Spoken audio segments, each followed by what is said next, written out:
అబ్బో ఇక్కడ కేజీ చీరలు కొంటే అర కేజీ చీరలు ఫ్రీ అంట. మంగళ్య షాపింగ్ మాల్, కేజీల్లో సేల్, టన్నుల్లో ఆనందం. తక్కువ పని మీద వచ్చాను, ఎట్లాగో భోజనం టైం అయింది కదా అని నిన్ను చూసినట్టు ఉంటది, కాస్త చేపలు తిన్నట్టుంటదని వచ్చానమ్మా.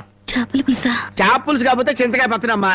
నీ చేత్తో ఏది చేసినా బ్రహ్మాండంగా ఉంటది. అది కాదు, నువ్వు కూర్చోమ్మా, నాకేం కొత్త ఏంటి, వెళ్ళి చూసుకుంటారు కదా.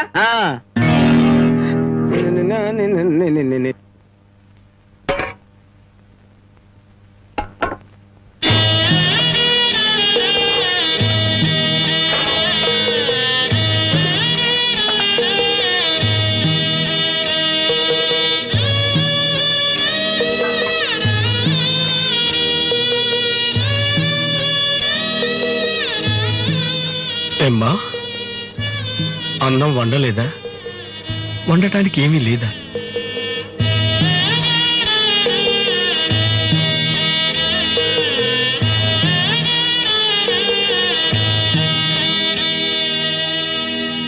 పానకాలు, ఈ విషయం అమ్మా నాన్నకు చెప్పొద్దు. నీకేం తక్కువమ్మా? డబ్బా, ఆస్తుల అన్నీ ఉండి కూడా ఇంత పేదరికం అనుభవిస్తున్నావు. అమ్మా, ఇంత అభిమానం ఉన్న నీ కడుపులో కొడుకుగా పుట్టే అదృష్టం వచ్చే జన్మలైన ఆ భగవంతుడు నాకు కలగజేయాలని కోరుకుంటున్నానమ్మా. వస్తానమ్మా.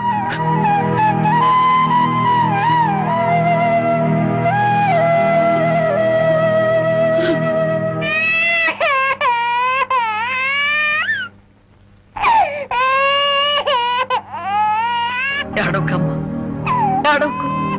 మా అమ్మవు కదా, పక్కింట్లో పాలు అడుగుదామన్నా పరువు పోద్ది.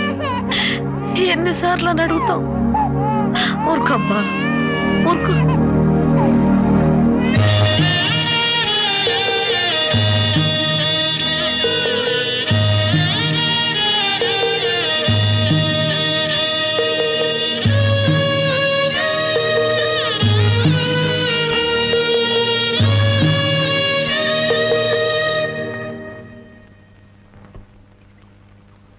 ఏమిటి జనకి అలా ఉన్నావు?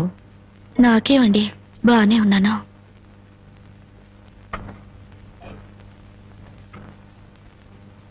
జనకి చేతికి ఏమైంది? అబ్బే ఏం లేదు, ఏదో గీసుకుంది. ఎందుకమ్మా అబద్ధం చెప్తావు? నిజం చెప్పు. నిజమా? అవునరా, నాకు కూడా తెలియకుండా రక్తం అమ్మి డబ్బు తెచ్చింది.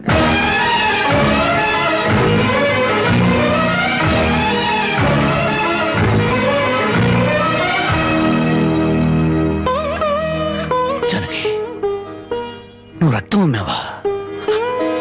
కొనేవాళ్ళుంటే మాంసం కూడా అమ్మేదిరా. ఇల్లు కడవటానికి, పొయ్యి వెలగటానికి దానికి ఇంతకన్నా మార్గమేముంది? నీకు సంపాదనే ఉంది. ఇదంతా కర్మరా, కర్మ.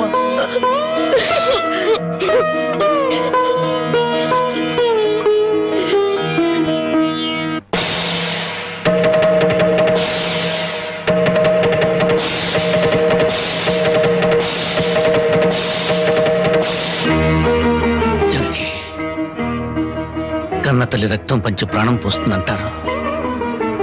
నువ్వు నీ రక్తం ఆమె నా ఆకలి తీర్చాలనుకుంటున్నా. మా అమ్మ ఎలా ఉంటుందో చూడలేదు, కానీ నీలాగే ఉంటుందని అర్థమైపోయింది. జనకి, ఈ రోజు నుంచి నిజాయితీగా సంపాదిస్తాను. మిమ్మల్ని అందరినీ పోషించుకుంటాను.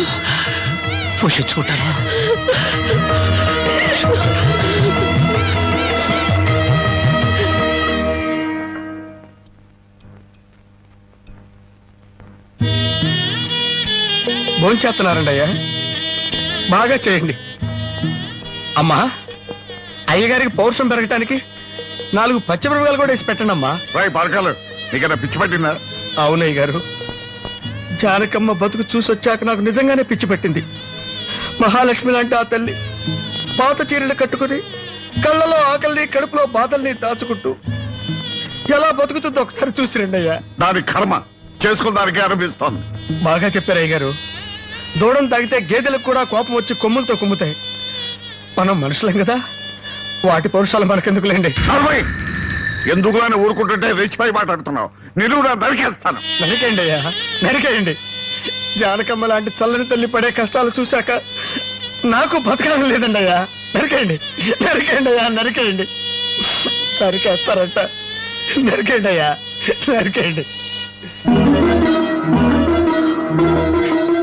ఏమండి, అది ఆకలితో చచ్చిపోతే మన సిగ్గుతో చావాలండి. పిల్లలు తప్పు చేస్తే పెద్దవాళ్ళు క్షమించాలి, కానీ ఒళ్ళుగా ప్రవర్తించకూడదు. ఎంత కాదనుకున్నా అది మన బిడ్డండి. ఒక్కసారి వెళ్ళిరండి.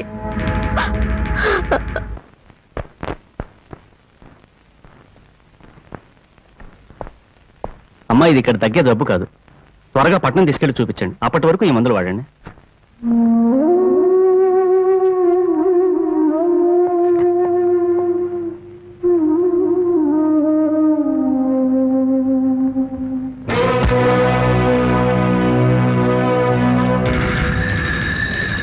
అది 30,000. దాంతో ఆ ముసల్దానికి వైద్యం చేయించి మిగతా డబ్బుతో నీ మొగ్గుని ఏదైనా వ్యాపారం చేసుకోమను. ఇది దానమా నాన్న? ఈ ఇంటి కోడలు అనుకుంటే దానం, నా కన్న కూతురు అనుకుంటే కానుక. కన్న కూతురు? ఎవరు నాన్న కన్న కూతురు? నిజంగా బంధం నీ మనసులో ఉంటే నా పెళ్లికొచ్చి 4 అక్షంతలు వేసేవాడివి. కన్న కూతురు కడుపుతో ఉన్నప్పుడు, కనీసం నీ మనవరాలు పుట్టినప్పుడైనా కళ్ళారా చూడ్డానికి వచ్చేవాడివి. ఇప్పుడు నీకున్న డబ్బుతో నా దరిద్రాన్ని వెక్కిరించడానికి వచ్చావా నాన్న? నువ్విచ్చిన డబ్బుతో పంచపక్ష పరమాన్నాలు తినే కన్నా నా భర్త సంపాదించిన డబ్బుతో గజ్జనీళ్లు తగిన తృప్తిగా ఉంటుంది. వాడి ముఖం వాడింకే సంపాదిస్తాడు. నిన్ను ఇంటిని అమ్మడం తప్ప. లక్షలకు లక్షలు కట్నం తీసుకుని కూడా పెళ్ళాన్ని కృష్ణాలు పుస్తకాలెడుతున్నారే, వాళ్ళతో పోల్చుకుంటే నా భర్త రత్నం నాన్న. రత్నం కట్టుకున్న చీరతో వచ్చి నన్ను పెళ్లి చేసుకున్న ఆయన నువ్వు కోటీశ్వరుడని తెలిసినా కూడా నీ దగ్గర చిల్లిగవ్వ కూడా ఆశించలేదు. ఆయన వల్ల నేను పుస్తకంతో పడుకున్నానేమో గానీ పరువు పోగొట్టుకోలేదు. నువ్వు నా కన్న తండ్రివి కాబట్టి ఎన్ని మాటలన్నా ఊరుకున్నాను. ఇదే మరొకడైతే నా చెప్పు తెగేదాకా కొట్టేదాన్ని. పో బయటికి.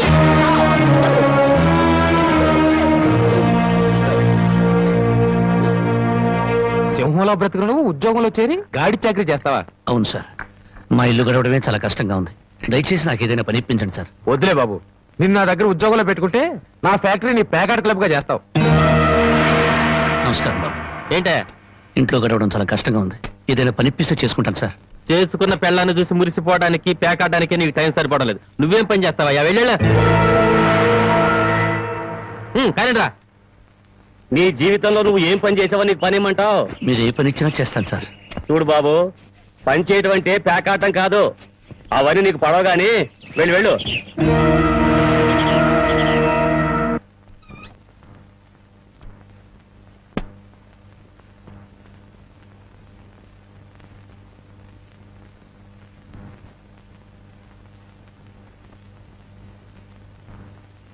ఏమిటండి అలా ఉన్నారు? మొహం ఏంటిలా వాడిపోయింది? ఏం లేదు జనకి. మీరు మనసులో ఏదో బాధపడుతున్నారు, నాతో చెప్పరా? జనకి, ఎవరిని పనివ్వమని అడిగినా ఎగతాళి చేసి మాట్లాడుతున్నారు.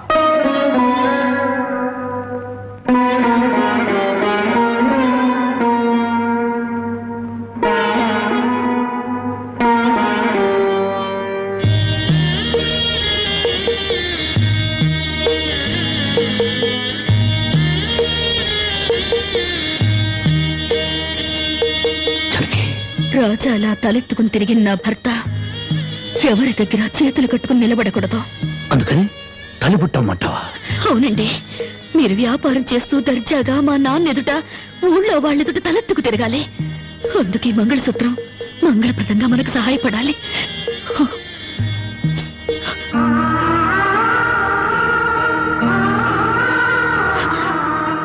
ఏమండి, మీరు కంట తడి పెడుతున్నారా? కాదు జనకి, కట్టుకున్న దాని పాదాల మీద కన్నీళ్ల పూలు చల్లుతున్నాను. నేను పేదవాణ్ణి కాదు. నువ్వు నా పక్కనున్నంతకాలం, నువ్వు నాతో నడిచినంత కాలం నేను కోటీశ్వరుడే.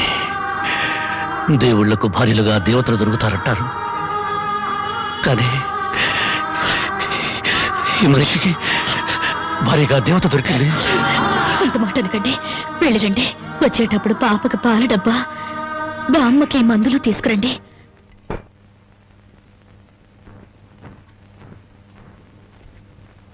అల్లుడు అల్లుడు అల్లుడు అల్లుడు నీకు ఈ సంగతి తెలుసా? ఊళ్ళో పేకాట పోటీలు బ్రహ్మాండంగా జరుగుతున్నాయి. గెలిస్తే లక్షలు లక్షలు వస్తాయి. ఒక్కసారి నువ్వు కూడా ఆటలో కూర్చుంటే. వద్దుమా, నేను పేకాట ఆడడం ఎప్పుడూ మానేశాను. అబ్బా, ఆ మానేసేదేదో ఇవాళ ఆడి మాని. కోటీశ్వర్ల అమ్మాయిని పెళ్ళంగా తెచ్చుకుని కూడు కూడా పెట్టలేకపోతున్నావు. ఆ పిల్లకి ఎప్పుడైనా పట్టుచీర కొని పెట్టావా? ఆ పాపకు గౌను కొన్నావా? నా మాట విని పౌరుషంగా దిగు, ధైర్యం చెయ్యి. వచ్చినా పోయినా ఇవాళే ఆఖరి రోజు. పెద్దోళ్ళు ఏం చెప్పారు? ఎక్కడ పోగొట్టుకుంటే అక్కడే ఎత్తుక్కోమన్నారు. నా మాటని రాళ్ళుడు రాళ్ళుడు.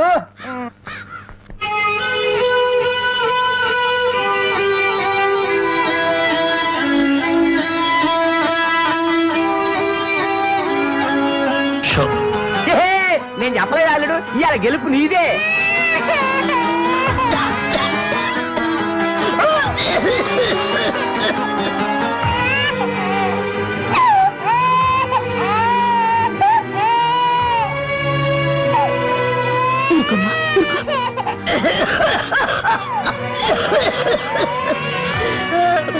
బామ్మా బామ్మా, కాసేపు వచ్చుకో బామ్మా, ఆయన మందులు తెచ్చేస్తారు. ఊపిరాటలేదమ్మా.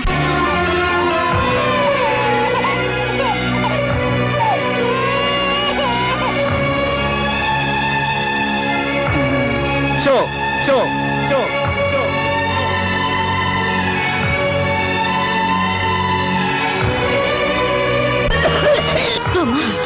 అబ్బాయి ఇంకా రాలేదమ్మా. వచ్చేస్తారు బామ్మా. పాపం బజార్లో ఏదో పనుండి ఆగిపోయి ఉంటారు. షో షో షో షో.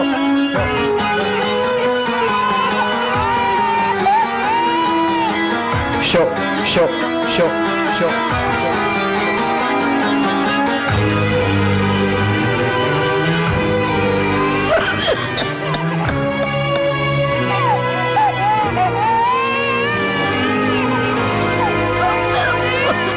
రామయ్య రామయ్య, ఆయన పొద్దుననగా బయటకు వెళ్ళారు. నీకెక్కడైనా కనిపించారా? అన్నవరాన్ని సత్యనారాయణ స్వామి అయినా వదులుతాడు గాని మీ ఆయన ప్యాకెట్ చెట్టును వదులుతాడమ్మా.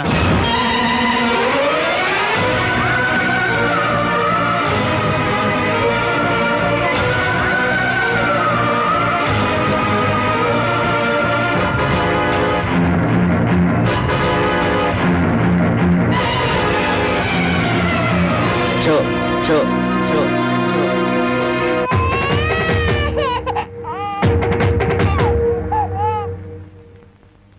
ఏంటి ఆయనకి ముక్కలు పంచుతున్నారు? ఆయన దగ్గర డబ్బు లేదుగా, మరి ఇంకా ఎందుకు కూర్చున్నావు? లేచిపోయా. మీ డబ్బు ఎక్కడికి పోదు. ఈ ఒక్కట వేయండి. డబ్బు లేకుండా కుదరదండి. అలా అంటండి. మీకు అనుమానం అయితే ఈ పాల డబ్బా పెట్టుకుని 100 రూపాయలు ఇవ్వండి. పాల డబ్బాలకి ఫినాయిల్ డబ్బాలకి అప్పులు ఇవ్వడానికయ్యా ఇక్కడ కూర్చుంది? లేదండి, ఈ ఆట నేను తప్పకుండా గెలుస్తాను. పేకాట్లో ఎవడు గెలుస్తాడో పేకలు కనిపెట్టినాడో చెప్పలేకపోయాడు. నువ్వేం చెబుతావు? అంతగా అడుగుతున్నావు గనక ఈ 100 ఇస్తున్నాను, ఆ డబ్బా ఇవ్వు.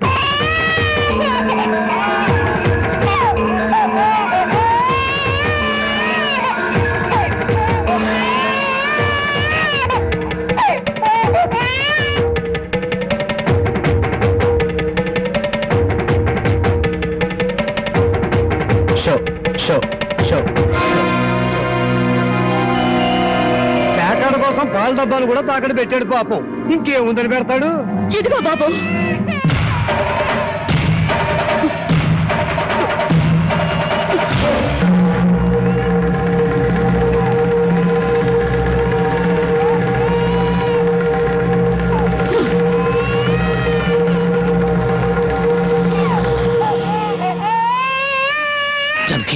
నన్ను నా బిడ్డని తాగట్టు పెట్టుకుని మా ఆయన ఆడివ్వండి బాబు.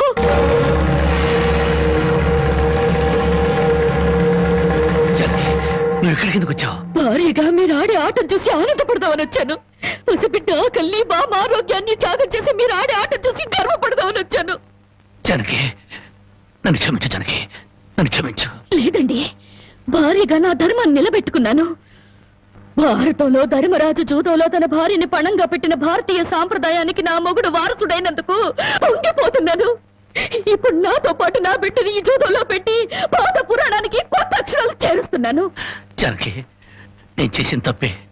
సుఖాల్లో బ్రతికి నా ఇంట్లో కష్టాలు పడుతున్నా నీ కన్నీళ్లు తుడవాలని ఆడాను. మనిషిగా నీ ముందు ఓడిపోయాను. భార్యని ఆదరించడానికి ఇంతకన్నా మార్గం లేదా? జనకి,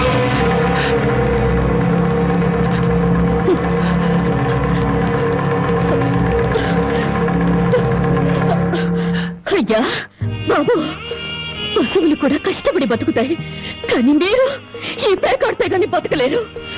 గడ్డి తిన్న పశువులకి పాలిచ్చే లక్షణం ఉన్నప్పుడు బుద్ధొచ్చిన మీకు ఈ పేకాట మీద సంపాదించి గడ్డి తినే అలవాటు ఎందుకు వచ్చింది, ఎలా వచ్చింది?